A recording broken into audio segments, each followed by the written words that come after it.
Fascinating stuff. Ed, thank you so much. So what has this informant told congressional leaders, or what do they expect to hear from him? Florida Congressman Ron DeSantis has been leading that charge on the House Oversight Committee's probe into this deal.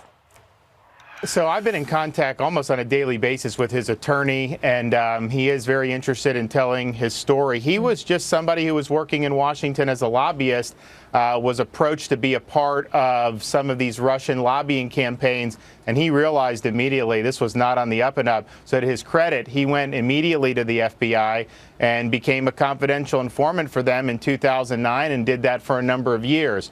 So he wanted to tell his story. He feels his story needs to be told, but he was concerned about the gag order because last year he wanted to litigate some claims against the FBI, and the Justice Department told him, you're under this gag order. If you expose things that are covered by that, then there will be reprisals against you. And so obviously he didn't want to do that, and his attorney, being a good attorney, is going to tell him to make sure that that's taken care of.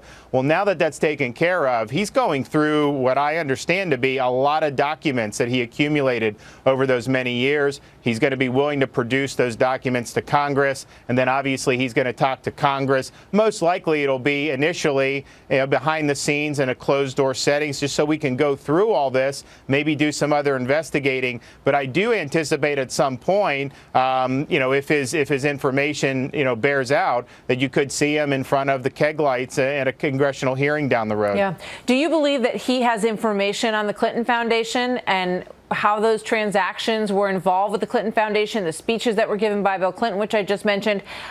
Do you believe that he has information on that? I think it's possible. I definitely believe that from the very beginning of this, that he will say that the Russian sources that he was dealing with, they were very much interested in influencing the Clintons. In what way? What did they want to do?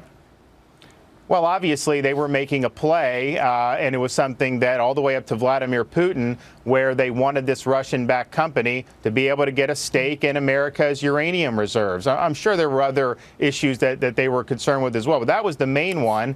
Yeah. And how do you do that? You can't just go do it. There's a big process involved. It's got to get the approval of the administration in power, not just the Secretary of State, but some other key officials. Yeah. And so that was something that they were concerned about from the very beginning, and this is something that he's going to have information on. So, the pushback on this story is that it's not a big deal, that this has been litigated before, that there were bribery charges, and that those have also been litigated within these companies, that they were being bribed and getting kickbacks from the Russian companies as part of this transaction, and that the Clintons had nothing to do with it.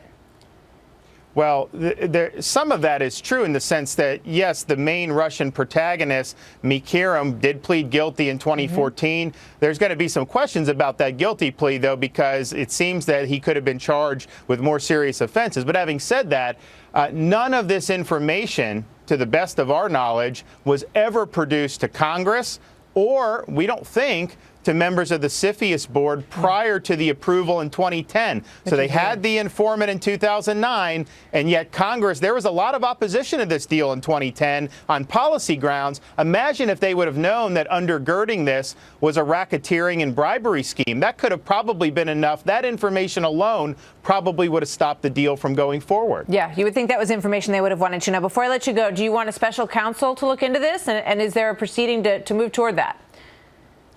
I think we need one because the Deputy Attorney General now, Rod Rosenstein, was actually the U.S. attorney who processed the Mikirim guilty plea in Maryland at the time. Right. Mueller, obviously, was the FBI director. So I just think you need a fresh set of eyes to look at this. Congressman DeSantis, thank you very much. Good to see you tonight. Thank you.